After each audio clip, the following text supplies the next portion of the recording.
Welcome to Real Talk with Real Taxpayers, where we stay awake in a world that wants you asleep. Most people are chasing success until their body collapses literally under the weight of it. And today's guest learned that the hard way. Once diagnosed with bipolar depression, severe social anxiety, ADHD, he spent more than a decade medicated until he decided to really take control of his biology and rewrite his story and build a system that turns high performers into, as he calls it, superhumans. He's now a husband, he's a father, he's a performance strategist to some of the world's top entrepreneurs, elite operators, platinum selling musicians, and he's helping them crack their biological code, gain back their energy, and build bodies and brains that can keep the pace of their ambition.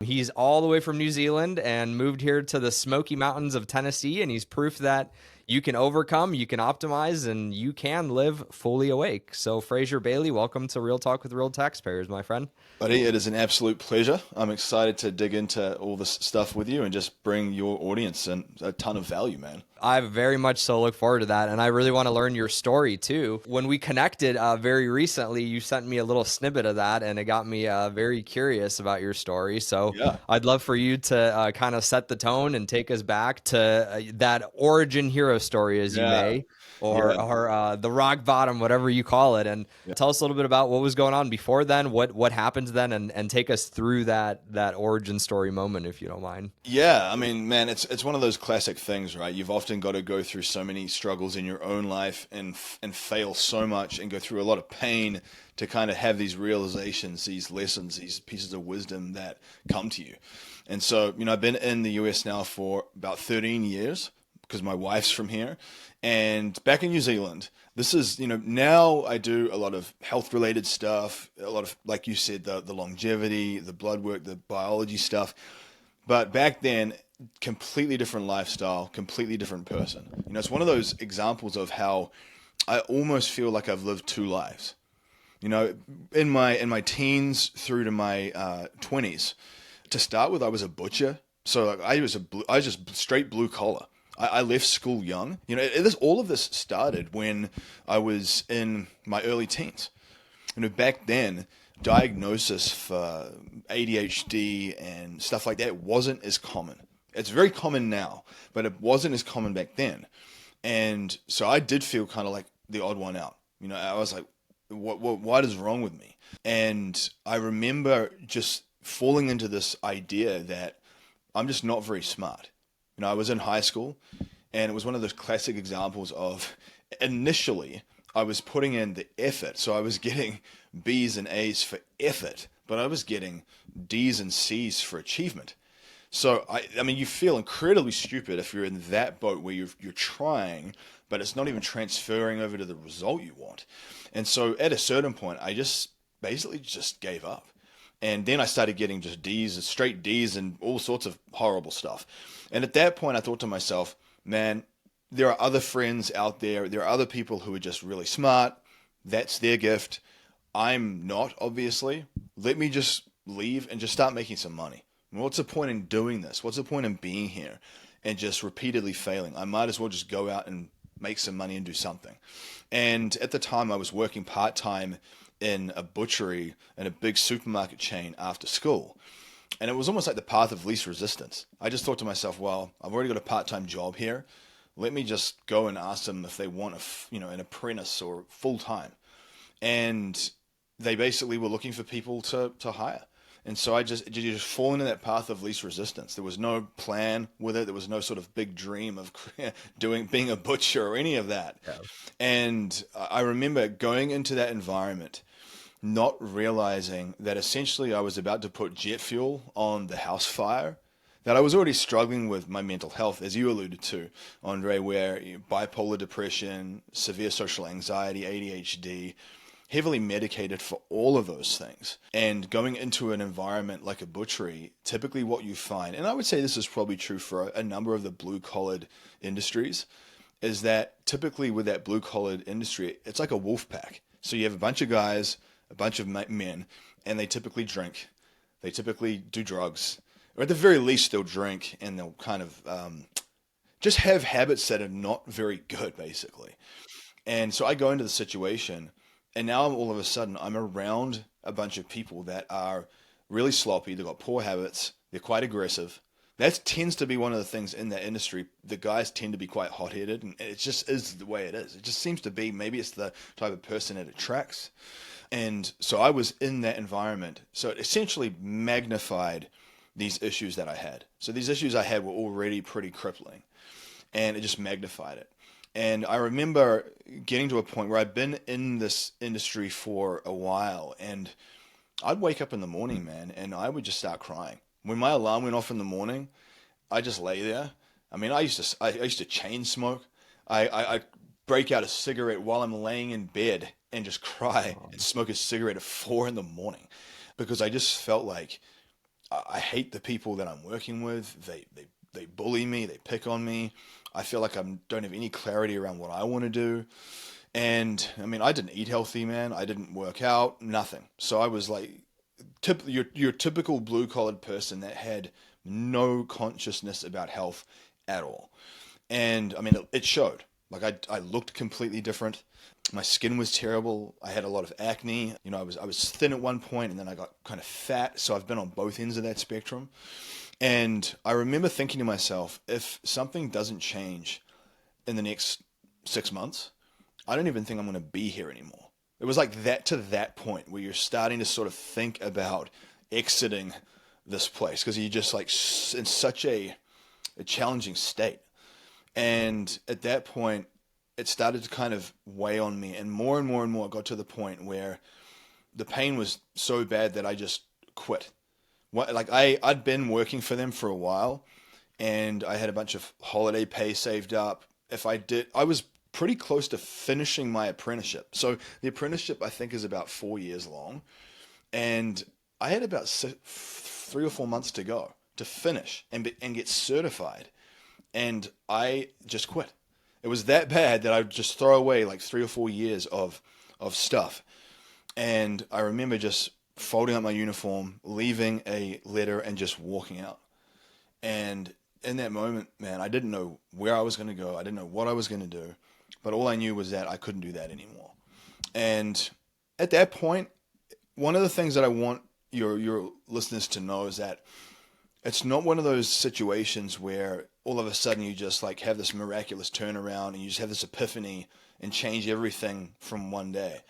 In fact, mine was almost like a series of transitions, like a series of rungs of a ladder that you're climbing, where the first thing that I did was just get out of that environment and change my environment. But the second thing was I started to go get some psychotherapy, from a counselor. And that really helped. That was like a very useful tool early on to get consistent psychotherapy to metabolize and talk about a lot of the stuff that I've been dealing with. Because, you know, my parents divorced when I was 5 years old. My mum had a lot of mental issues. She was in a psychiatric hospital for a number of years when I was young. So in a way, like, my childhood was very different.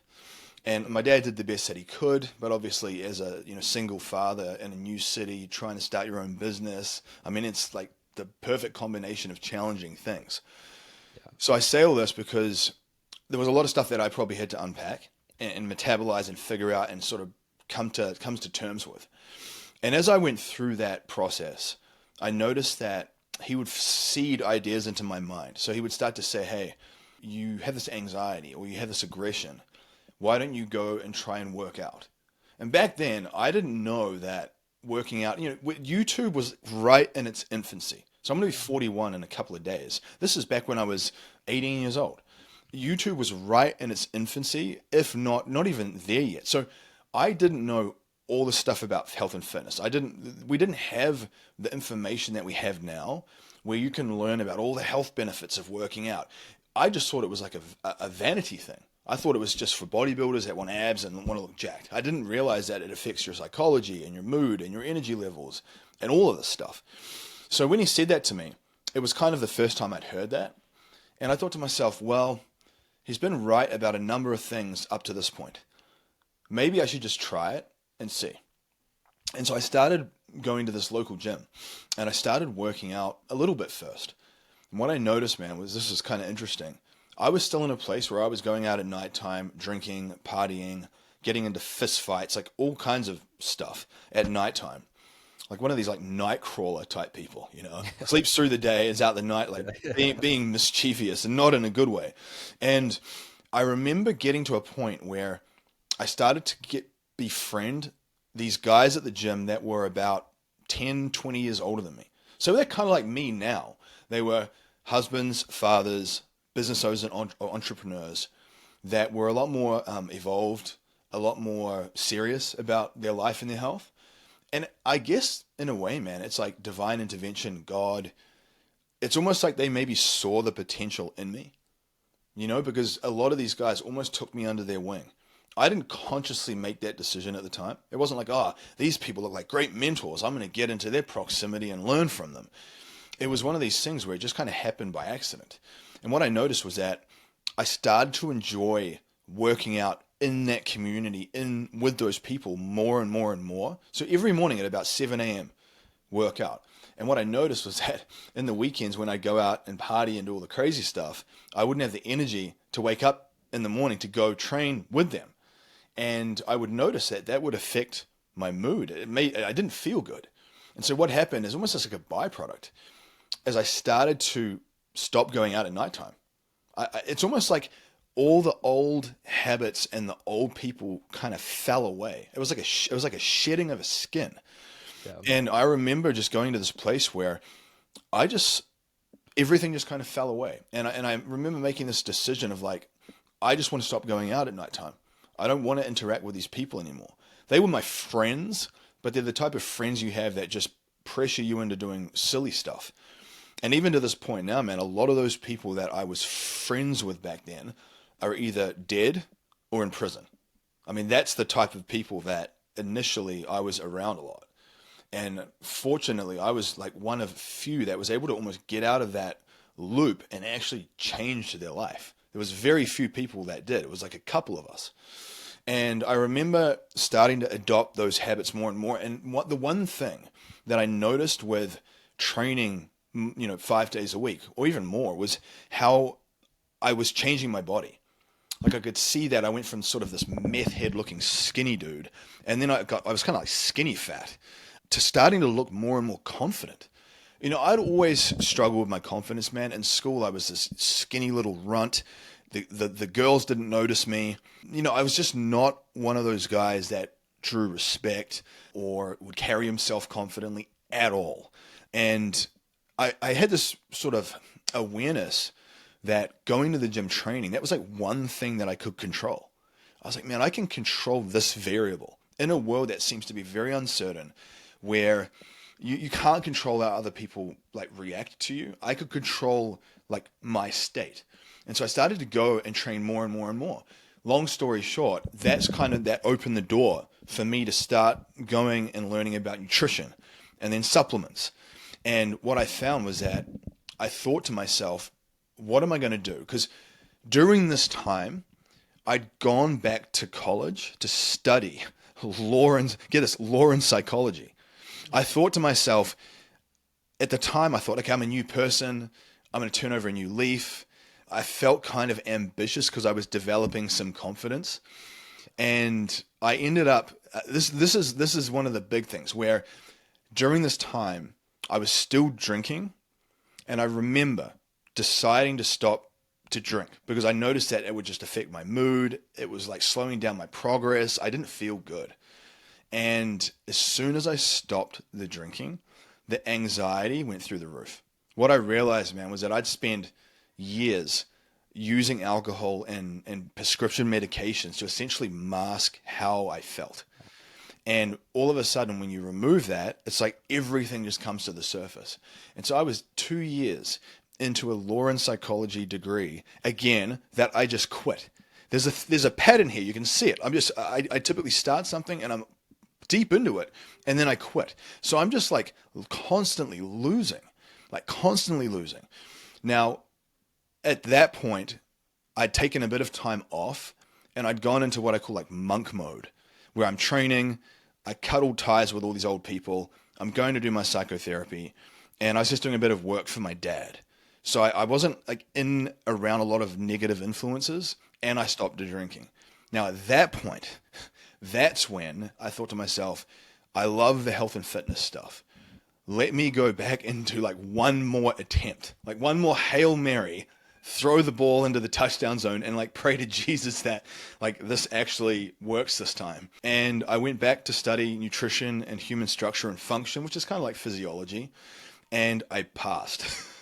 It was the first time, man, in my life at about 22 years old that I'd actually followed through and achieved anything. And even then, I just passed. It wasn't like I was a savant and I got A plus. I just passed. And I say all this because I want people to know that, sometimes your journey is going to be really gritty. It's going to be a lot of base hits. And you have these like fairy tale stories where people just turned around or they had a home run. Like that has not been my experience. But I actually think that's also what makes it kind of cool, because that discipline and that persistence and grit has been required to even get to this point. And so basically in the end, I started studying, I passed, and that's where I really started to get into the health and fitness space. And initially I didn't really know what I was going to do per se. And what I found, man, was that I really started to learn about the connection between psychology and brain health and performance and diet, nutrition, and lifestyle. So I started to connect those dots because my psychiatrist, who was giving me all these medications, he had never asked me any questions about my diet or about my lifestyle or about my training at all. Zero questions. I would go there, I would tell him how I'm feeling, he'd listen to me, and then he would diagnose me and write out a prescription. So what I started to understand was that, wow, there is this whole like root cause process that most specialists do not even address. And I noticed that as I cleaned my diet up and I removed the alcohol and I started training and I was doing all these things, I noticed that I started to feel better. And it's obvious now. Like when you look at these things now, you're like, yeah, like duh, right? It's Hindsight. obvious. Back then, you didn't have all these resources. There wasn't Instagram where you can just look at like swipe carousels where people are giving you a bunch of tips. Like if you didn't know someone who had achieved the result, or you didn't have a book at the library, you were kind of like out of luck. And so I started to really dig into all of that stuff, like the biochemistry and the endocrinology of the human body. And it got me to a point where I was able to taper off all my medications. So I'd been on these medications for a decade. And if you know anything about benzodiazepines are like really, really addictive. I think Jordan Peterson, they actually had to put him in like a drug-induced coma to get him through the withdrawal process from benzodiazepines. And it's one of those things where they're rampant in the US. Many people use them because they don't realize that they have another option. And I got off all of those things. And so now I've been psych med free for about 12 years and completely different person, man. Like completely different in my temperament, in the way I communicate, everything. And that's why a lot of what I share is, how do you reinvent yourself? And even though I'm in the health space and some people would almost deem me like a bodybuilder, I recognize that I've built my body, but that's not really why I do this. The bodybuilding or the sort of look, the aesthetic is a byproduct of that internal mastery of really learning what are the tools and systems that I need to use to get myself feeling better mentally so I can live a good life. So that's kind of how it all came to be. And then at that point, I was in this is where Facebook was early on, and I was in a few different like groups around health and fitness, business owners and business people. And that's where I met my wife through one of these groups.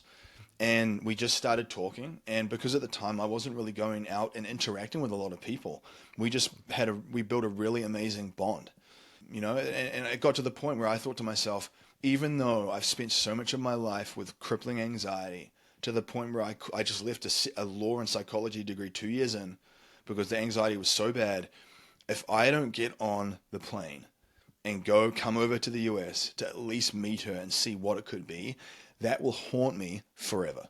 Like I'll look back when I'm 80 years old and I'll wonder what if it actually worked?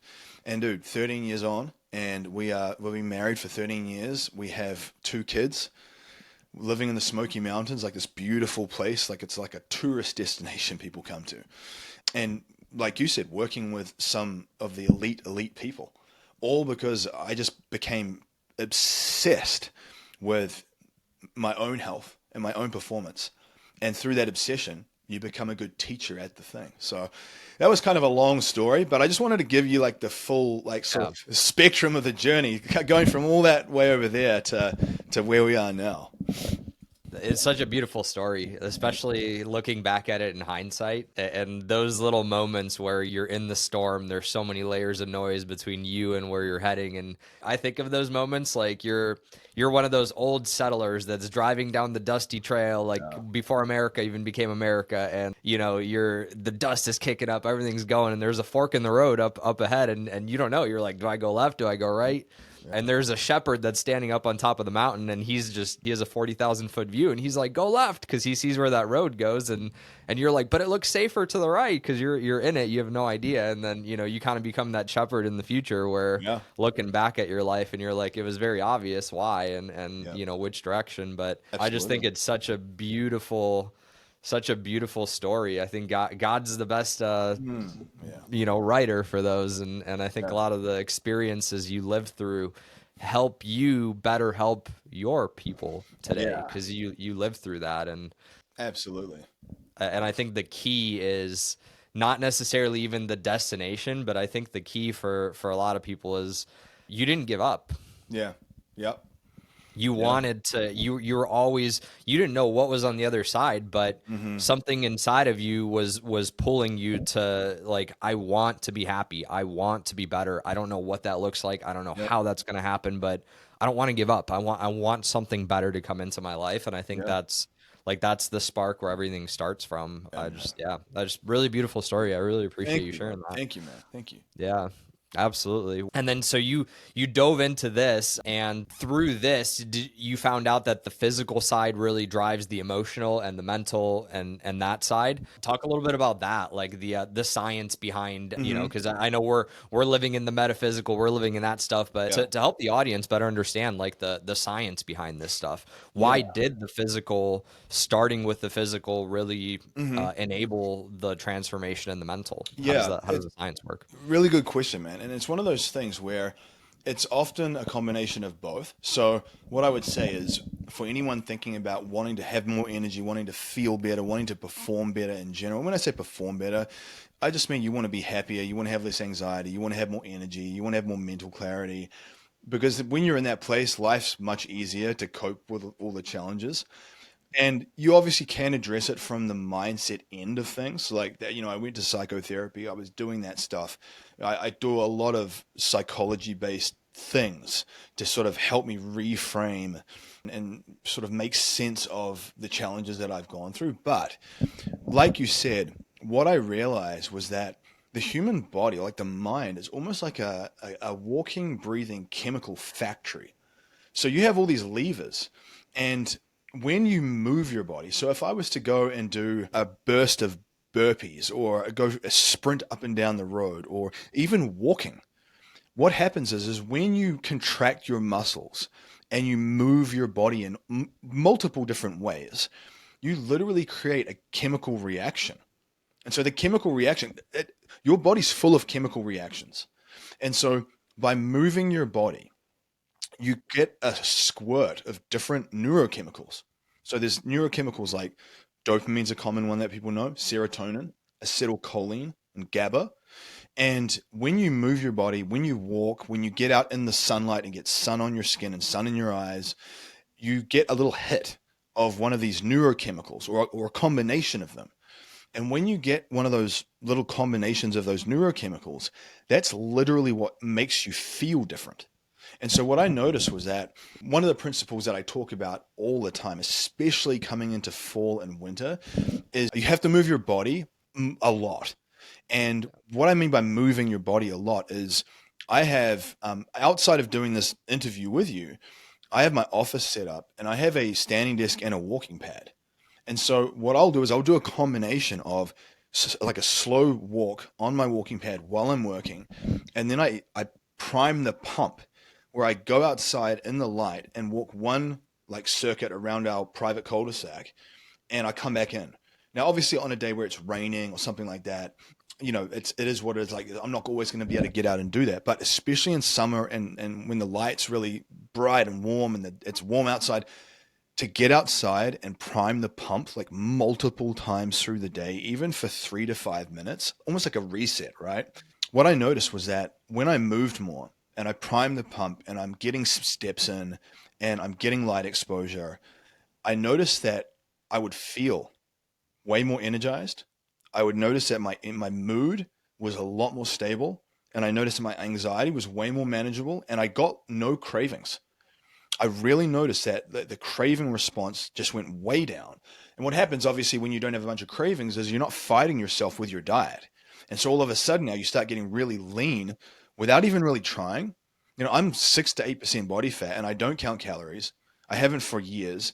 And I don't actually diet per se, because part of it is like really pulling these levers of movement and light into the routine to change that chemical composition. And so what the thing to remember for the listeners is that wherever you are at, if you feel good or feel bad, there are things that you are knowingly and or unknowingly doing that will be affecting your psychology. And so some classic examples of things I used to do that I see people do, that things that just really like slow you down, will make you feel bad, is if you do a lot of snacking. So if you snack a lot, your blood sugar levels go up and down and up and down and up and down. And the more of that roller coaster that you go on, the more your energy and your like state dips and peaks and dips and peaks.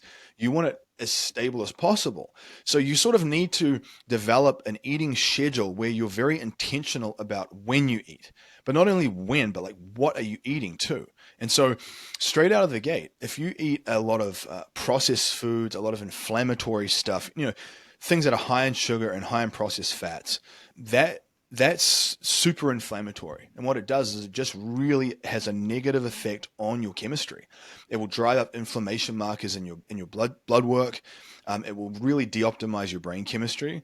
And typically what you'll find is that, and I notice this a lot, is that when I ate poorly, I would get some digestive issues on the day, but the next day I would feel like my anxiety was high and my mood was low.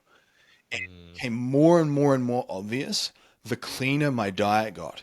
So then when I go back to doing some of the snacks or the random things, I was like, the next day I'd be like, man, I do not feel good. Like I absolutely notice this. And so the way I've managed to get to a point now where I can get up without an alarm between 2 and 3 a.m. I go to bed at 8 o'clock, so I go to bed early, right? But I get up without an alarm and I can go all day till 6 p.m. or 5 p.m. when my cutoff time is, and have no energy crashes at all, have no cravings, and have a good mood all day. And my wife has seen that. Like, she gets to experience that, and I get to have more energy with my kids and her. And to me, like, that's why I do a lot of this. And so when you're thinking about the physical part driving the mental, think about your body as a machine and literally moving your muscles and walking through space and going outside in the light. You're like a human windmill and a solar panel combined. So think about a windmill. As it's moving, it's generating energy. It's generating electricity through the movement of the turbines. Mm-hmm. As a human, like, you are very similar. You will generate energy through movement. Now, if you do really intense movement, it can take energy away from you. But if you do like low, steady state movement, it actually generates energy. And then you add being a human solar panel. So you get out in the light and you get some light on your skin and in your eyes. You get like a multiple charge up. And so most people, they think when they're low in energy, they're like, oh, is it a diet problem? Is it they think, okay, I need more calories. Maybe my diet's, my calories are too low. People often think that. And it's like, look, if you're like 12 to 20% body fat, you have stored energy on you. It's not a calorie problem. But the outside of that, they might think, well, is it, do I have ADHD? And I'm like, no, you have a blood glucose problem. So your blood glucose is up and down like a roller coaster. And because of that, it's creating an ADHD-like effect. I would know because I was on Ritalin for 10 years. So I intimately know what this feels like. And then outside of that, people might say, well, should I just add some more caffeine? And what people don't realize is like that is like short-term energy that you're essentially like borrowing from the future. So it's almost like it's like a credit card. Like you're buying the thing now and then you're going to be hit with like compound interest. Whereas if you go out and you generate the energy through light movement, through light exposure, that's that investment. That's like an asset that's paying you like a dividend. And so I tell you, man, like most people, they try and think their way out of a hole. So they'll be in a funk, they'll be in a hole, and they sit there and they journal and they journal and they journal and they try and like do some mental jujitsu to get themselves out of the funk. Very often, you need to pull physical levers first. And what happens is, as you pull those physical levers, you start to go from, say, like neutral to first gear. I always tell people, I'm like, think of your mind a bit like the transmission of a vehicle. And when you wake up in the morning, when you're in your neutral state, you're essentially in park. And then your goal is to pull certain levers, do certain actions to get you from first gear to second to third up to fifth. And then obviously the challenge is once you get up to fifth, you have to know how to throttle back down again, because that's another problem. Is like people get up and then they don't know how to down regulate again, and so they have sleep issues. But through pulling those physical levers, and one of them is like taking in a bunch of hydration when you first wake up. I go out on my walking pad in my gym, and I'll move early in the morning before the sun is even up. And especially coming into winter, I tell people, you will probably notice that your mood maybe starts to drop. You will notice that your energy and your anxiety, maybe you just don't feel very good. Part of that is we move less, we get less light exposure, and then because of that, our cravings go up. Because our cravings go up, we snack more and we eat more processed stuff, which then makes us gain more weight. That stuff's inflammatory, so it further exacerbates the chemistry that we are experiencing. And so if you can think of yourself, I like to talk about this stuff, man, because I think people think that with a mental health issue, it's like some black box of like mystery. And there's not really any clear, objective ways to truly optimize those things. That it's just the luck of the draw. It's genetic. It's a life. It's a lifestyle thing. If you've got friends around you who aren't supportive, you're more depressed. And I'm like, no, there are physical levers that you can actually pull. And one of the cool things is that through all the things like this, the physical result is the byproduct. So you start getting in better and better shape because you're doing the right things. And I tell you, man, that this principle, these concepts have changed my life. Outside of I tell people the only time I'm not moving, even if it's like a 1 mile an hour walk, the only time I'm not moving is first thing in the morning when I wake up and I'm just having a bit of quiet time, watching a bit of YouTube stuff, sipping on my coffee. Once I get going at like 4:30, I don't stop walking till dinner time. And what I find is people might be like, wow, isn't that really like hard on your legs or your knees, or don't you get tired? It's the opposite. You will actually find that you maximize your energy a ton. And one of the cool things is that through walking, it improves a lot of the blood work markers. One of the things that I'm known for is taking blood work and then reverse engineering diet and supplementation off the person's blood work, which was another thing we can talk about. But I found that walking alone improves a lot of those metrics, a lot of them, especially ones relating to insulin resistance and type 2 diabetes. It improves a lot of that stuff. And so that affects your concentration and your ability to concentrate. So like very often you'll notice that ADHD like symptoms go away. So it's one of those things, man, where I do think doing the mental work and, whether it be journaling or therapy or, different types of personal development, mental tactics, I do think those things have use case. They are useful. But I would say that if you want to magnify and amplify that effect, pulling those physical levers in conjunction with it, man, it's a total game changer. That's awesome. And you talk about energy being the currency for success. And I think that's related too. So, well, one, I want to go into the blood work thing that you mentioned because I think that's really fascinating. So, Yeah. reverse engineering blood work. Can you give us like a 40,000 foot view Yep. for the layman of Yeah. just some examples of that, if you don't mind, because I think that's really Yeah. interesting. Man, this was, I wish that I knew this stuff back when I started my journey. Back 20 years ago, it wasn't as advanced as it is now, and it wasn't a common thing. I was getting blood work done every 2 weeks because I was on so many medications. They had to monitor my labs to make sure I wasn't getting levels of toxicity. At the time, I didn't even question that. I was like, oh, okay, that's normal. And now I look back and I'm like, man, if I had to get labs done every 2 weeks, that's a clear indication that whatever I was doing was probably right on the knife's edge of safety. And I didn't even think about that. But what that did was that started to kind of seed my mind around, okay, so blood work, for example, there's a difference between going to your primary care physician or your general practitioner and getting them to run a blood work panel through insurance. That's one thing. That's usually not very good. So a lot of people will do that as like their annual checkup, or, if they're not feeling well, the doctor will run some things through insurance. First of all, insurance doesn't really like to run a lot of different things.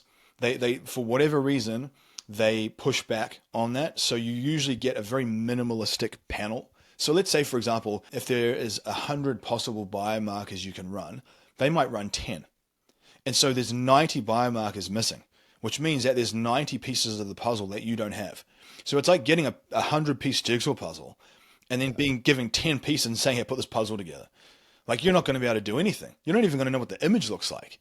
That's exactly what happens with these primary care physicians. Because very often what happens is I'll have people come to me and they say, I went to the doctor. They say everything's normal. They don't know what's wrong with me. And I'm like, well, show me what they ran. And it's so inconclusive. It's like malpractice. Honestly, it's literally malpractice. And so I will get them to run a comprehensive one. And there's all these things that are wrong. And I'm like, you've got to be kidding me. Like, we still live in this era where like they don't know these things. So what happens is when you get all the pieces of the puzzle, what it does, Andre, is it gives you an indication of what is happening in your body chemically. So it's kind of like we talked about pulling these physical levers to change the chemistry of your body. In many ways, there are more than just those neurochemicals that I mentioned. You've got like sex hormones, like total testosterone free, estrogen, sex hormone binding globulin, DHEA, pregnenolone. You've got thyroid hormones, TSH, T3, T4, thyroid antibodies. You've got stuff relating to insulin sensitivity or insulin resistance, like fasting insulin, hemoglobin A1C, fasting glucose. So you've got all these different markers. These markers, when you know what they are, it will give you an indication of what you can change in your diet, in your lifestyle, with your supplementation to improve that number. When you improve those numbers, you will feel way better. Like if you notice that you're getting tired all the time, it might be a thyroid issue, or it might be an insulin resistance issue. If you know that to be true and you have the data to back it, you can then add in certain foods or take out certain foods. You can add in certain supplements to improve those numbers. And now all of a sudden what you'll notice is that your energy starts to improve. You start to feel like more mentally clear. And it's not a coincidence. It's literally, it's like a chemistry equation. Yeah. And so in a way, man, like a lot of what I do demystifies a lot of the health stuff. Because I don't think a lot of, in the health and fitness, in the bodybuilding world, in the fat loss world, they often just talk about calories and macros. You got calories and then protein, carbs, and fats. They don't make a real intimate connection between how are those calories and how are those macros driving the chemistry in your body. You can still lose weight in a calorie deficit and feel terrible. That's the thing that people don't realize is that, let's say, for example, someone needs to lose 100 pounds and they're just eating in a deficit for fat loss, but their deficit consists of Chick-fil-A and Oreos, but they're eating small enough portions that they're in a deficit. They'll lose weight, but they'll still feel terrible. They'll still have a ton of inflammation in their brain. They won't feel good. And so the other part of the equation as it pertains to blood work, is it then gives you an indication of what foods are going to help you. And so a good example is, let's say testosterone is low. outside of optimizing sleep and reducing or eliminating alcohol, and there's obviously other things that affect that. But things like zinc, selenium, vitamin D, magnesium, and boron all help with testosterone production. So let's say your levels are low. Outside of looking at something like DHEA, because DHEA and vitamin D are precursors and they kind of help with testosterone, I would look at those numbers to determine, okay, do we need to supplement or figure out DHEA? Do we need to supplement or figure out vitamin D? Let's address those two things first. Then let's make sure that with your main meal or a snack, we're adding in a food that's high in magnesium. We're adding in a food that's high in zinc, selenium. And so that's where you essentially reverse engineer your diet. And that way you're like plugging all the nutritional holes. You got all these little nutritional holes in your diet. You plug those holes, and a multivitamin can help, but it's not going to replace whole food. That's one of the things I've realized, man, is like, I don't know what it is. If supplements were all that were needed, all of us would be super healthy. America spends so much money in the supplement industry, yet they're still very unhealthy. And part of it is because we're trying to biohack our way there, and it just doesn't work. And that's why I put such an emphasis on movement and light and walking, because they're free and they have more of a potent effect than most supplements do. And so obviously the supplements are like the frosting on the cake. So from a 40,000 foot view, the blood work is like a roadmap. You get this roadmap, and now all of a sudden you kind of demystify, okay, like, is my diet, the foods that I'm eating, is this improving my markers or is this making them worse? And then obviously if you want to improve the quality of your life and how you feel, you change what your diet looks like, you change what your supplementation looks like. And as you start to feel better, it's almost like a self-fueling system. So you feel better, you have more energy. Because of that, you're in a better mood. Because of that, you make more sales. Because of that, you have less stress. Because of that, you sleep better. And as you sleep better, your energy improves, so you can train harder. And because of that, your cravings go down, so you start to get abs. And it's like this self-fueling system. Yeah. Everything feeds into itself, but you've got to start somewhere. And so starting with the blood work as a roadmap is essentially that start point in many ways. I mean, that makes perfect sense. And it's not a coincidence if you go to the doctor and it's like shooting in the dark. Some people are going to get results just almost accidentally because you kind of hit that. But if you're only operating with 10% of the information, that's crazy. Where can someone turn to get this comprehensive blood work? What I tell people is that when it comes to health, you have to play a proactive game. Like I would tell people, because I've had people before say, hey, I've got a really comprehensive insurance plan through my job. If they're like an executive, they might have quite a comprehensive one. And I'm like, look, the amount of times that I see, it's like pulling teeth. You have to jump through rings of fire. It's ridiculous. And you don't even really get much of a say as to what you can do. They'll just tell you. It's a waste of time. And so what I tell people is the US is really good for this now. I'm from New Zealand originally. Countries like New Zealand are still way behind the times. You can't do most of the stuff that we can do here. So places like Function Health. So if you search Function Health, it's like an online lab. And so what I'll get my students to do is I'll get them to either run through Function Health or Murrick Health or and depending on the person, they might already have like a holistic doctor or a chiropractor or an anti-aging clinic that they're connected with. There's a lot of them now, and a lot of chiropractors are sort of functional medicine experts, so they can run blood work. And if you're someone that's a little bit health conscious already, maybe you have a chiropractor that is in your network and you're like, hey, can I go through this guy? You can do that. But Function Health, Life Force, Superhuman, I think is one. And then Murrick Health is another. There's a lot of anti-aging clinics. But what I'll say is I'll put a caveat with this. A lot of the anti-aging clinics that you see popping up that have peptides and hormone replacement therapy and all those things, they will run your blood work. It's not always very comprehensive, and they'll just try and get you on a cocktail of stuff. Their goal, it's like a subscription model. It's part of their business model, so I get it, but they will try and get you on as much stuff as possible. They'll literally have you taking 10 peptides, 20 supplements, everything under the sun, which can help, but to me, it's not actually addressing the root. So I like to run labs in places that are a bit more autonomous. So Function Health is a good one, because I'll get my students to go there, they'll run it, they don't get blown up on their phone by a doctor trying to get them on a bunch of stuff.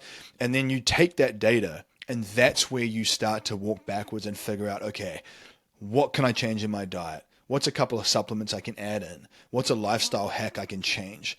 And then the good thing is as you get more blood work done, it will give you the graphs and the trends, and you can literally look at, okay, over the course of 6 months, 12 months, 2 years, what are all the trends?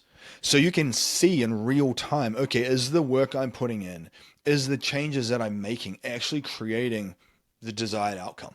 And if not, then that's when you need to kind of troubleshoot more and get more help probably, you know?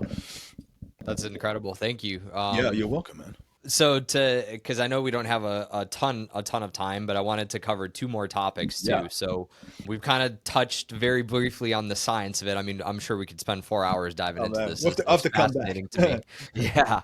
But I want to touch a little bit on the spirituality and like the physiology of it all, or the philosophy, I should say, the spirituality and the philosophy of it all. So kind of two questions. How do you tie in philosophy and how do you see spirituality fitting into this peak performance? Because I know those are also I like this, man. Yeah, pivotal moments for you. Yeah, I mean, I think first of all, the way that I explain this to people that, you know, a Christian, for example, is I say, think of your body as you know, this God's temple, and essentially it's like this vehicle from God that you are here to kind of deliver your message through.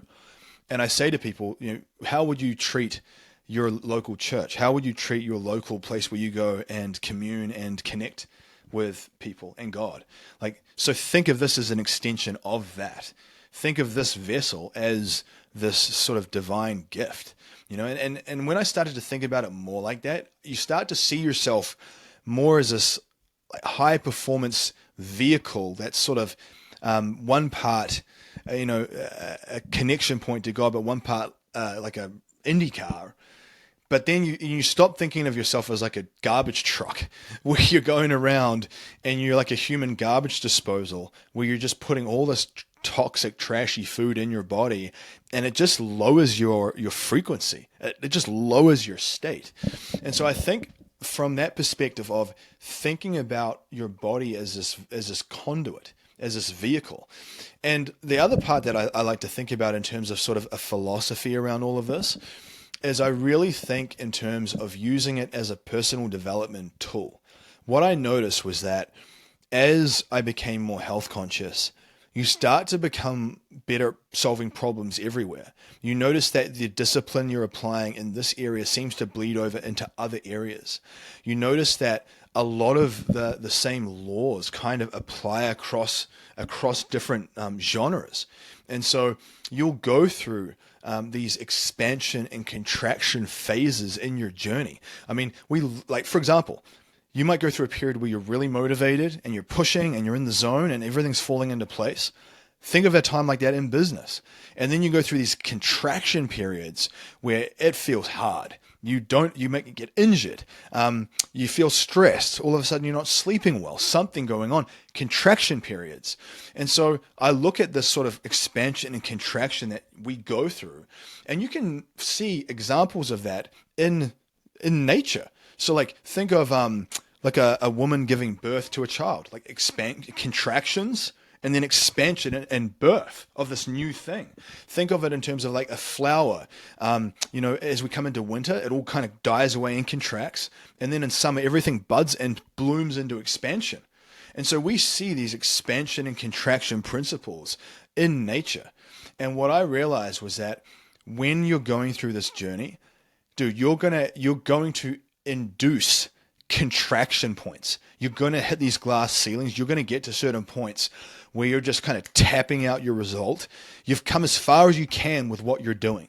Like, and so part of it is like going through this contraction period and really like learning how to stabilize yourself there to then get to that next level with an expansion. And so a big part of it is like, I tell my people right now, coming into fall and winter, especially the last 6 weeks of the year, statistically, 80% of the body fat that people accumulate in the whole year is created in the last 6 weeks. And you Wow. think about it from the perspective of the last 6 weeks are basically like the middle of November, like just around Thanksgiving through to New Year's. So it makes sense because those are like some big dates. People usually get very sloppy. And I tell people this is a big contraction period. And so your ability to tap into your faith, your ability to sharpen your axe, your ability to reframe what you're going through. Like I tell people, some people will say to me, I'm thinking about getting on a plan, or I'm thinking about doing this new thing with my health. Do you think I should do it now, or do you think I should wait till January? Do you think I should do it now in the sense if they're traveling a lot or they've got a lot of work on or whatever? And I say, this is the reframe. This is the philosophy behind this. If you wait till things are easier, what it implies and what it means is that any time a challenging situation comes back to you again, the house of cards will fall down. What I try to embrace is this idea of learning and cultivating the skills in the storm. So doing them when you feel stretched thin, doing them when you're traveling a lot, doing them when you have a lot of deadlines on, with this idea that that's how you raise your baseline. That's how you raise your standards. So then when the easy times come, you just crush it. I mean, you dominate, you hit home runs. And then when those contraction periods come again, because they will, you know what to do. You've been here before and you can handle it. And I feel like, man, my life, when I was saying to you that I hadn't really hit any like big home runs, it was like a lot of gritty base hits. Yeah. It's like lots and lots of like little contraction points. And I tell you, man, just having that faith and that vision of, like you were saying at the start, just asking myself, like, what do I want my life to look like?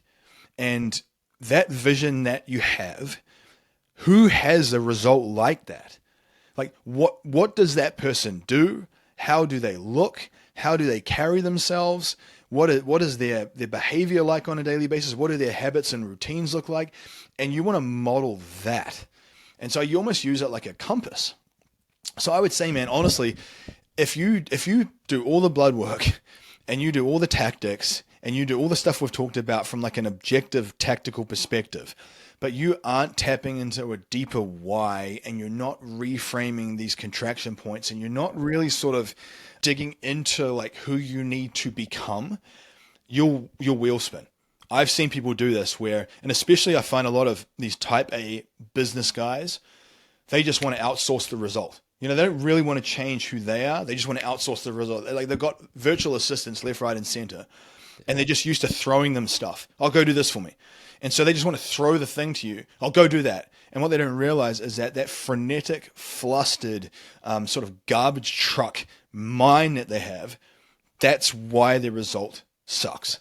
And if they want to get out of that place where they're like overweight and burned out, man, I tell you, the amount of guys that I have connection points with in their 40s and 50s who are right on the edge of heart attack and stroke, they actually tell me. Some of them have gone to the doctors for emergencies and had like super, super high blood pressure, super, super high resting heart rate. And some of them even had minor heart attacks, all because they were trying to change the tactics, but they weren't changing the philosophical, the underlying base layer that it's all built on, man. And so you've got to do both, Yeah, 100%. And Yeah. not to go too far down the metaphysical rabbit hole, but I remember a conversation with my personal trainer a couple weeks ago, and whatever you believe, if you believe that your soul's eternal or there's something more out there, which I do, then we're here to learn and grow. I think we can all agree with that commonality. And if you're here to learn and grow, I want to encourage everybody, be bold with that. Yep. If you're playing small, if you're playing safe, what are you holding out for? Tomorrow's not promised. Next hour is not promised. The only thing that's promised is this moment right here in the now. Yep. And we should be as bold as we can be to really stretch our soul into the full potential. Amen, I think bro. we don't Amen. give ourselves enough credit for that. And I was talking with him, and me personally, I subscribe to possibly reincarnation. If we're eternal and our soul's living forever, who knows if we come back to grow over and over. But we were in the gym and, we were pumping and we were in conversation, and he was talking about a friend of his who's, trust fund in this. And I'm like, man, he can have his vacation life. I'm trying to grow my soul this life. And he's like, man, I'm not even thinking about it like that. Dude, I love it, man. And, like all the things that I've been through, as corny and cliche as it sounds, I'm thankful for it. Because, people say, oh, it's the journey, it's this, that, and the other. And I guess people, when they're at the start of their journey, they're like, oh, whatever, yeah, right. Like, you're just saying that. And once you get the result, you just realize that you look back and you're like, man, the person I had to become to create that outcome is the reward.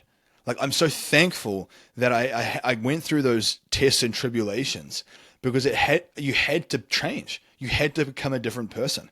And so, for any of your listeners who are maybe going through a season, part of it is like reframing the whole experience of what you're going through, and finding the meaning in this, finding the value, finding the reasons to change. And then like you said, being courageous enough to pursue it, right? Yeah, absolutely. To kind of wrap this up, and also for the listeners, if someone listening right now feels like their tank is empty, or they're mentally, physically, or spiritually just drained, and you can just give them one piece of actionable advice to help them, where would they start? Yeah, man, one piece.